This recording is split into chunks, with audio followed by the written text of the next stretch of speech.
Hello everyone, welcome to my channel. কিন্তু এটা আমার চ্যানেল নয়, এটা হচ্ছে আমার বোনের চ্যানেল।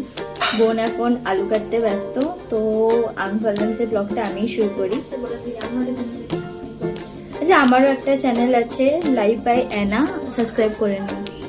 তো ব্যাপারটা হচ্ছে কি, বাড়িতে খুব আওয়াজ আসছে গাইস, ইগনোর।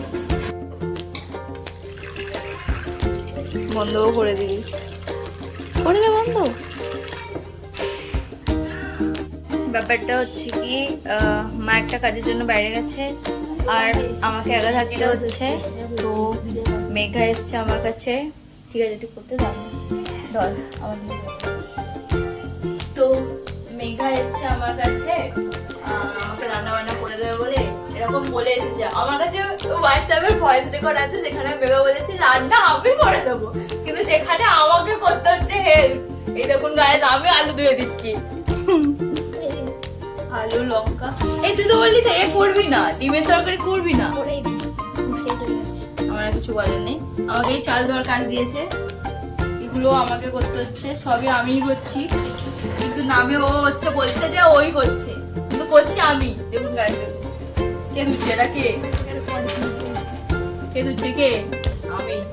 6 থেকে 8 ঘন্টা, তারপরে আমি মায়ের কাজ করছি, মানে পুজো দেওয়া 1 ঘন্টা, সকালবেলা ঠাকুর ঘর মোছা আধা ঘন্টা, তারপরে মাছের খেতে দেওয়া, তারপরে সব ঘর দৌড় গোছানো টোছানো সব আমি করছি। আর মেঘা শুধু রান্না করছে, তার জোগাড়জাটিও আমি করে দিচ্ছি। তা তো আমাকে বলছে আর কিছু নয়। বাই। ডিম সিদ্ধ, আলু সিদ্ধ, ভাত, এই আমাদের ভাগ্যে আজকের আছে। একদিন আমরা মাছের ঝোল করেছিলাম, খুবই খাটনি হয়েছে, কিন্তু খেতে খুব সুন্দর হয়েছিল। কিন্তু আজকে রবিবার, আমাদের কিছু করার ইচ্ছা নেই। একে আমি কাল রাতে অনেক কাজ করেছি, কারণ সকাল থেকে আমি কোনো কাজ করতে পারিনি, আমার কাজগুলো রাতে শেষ করতে হয়েছে।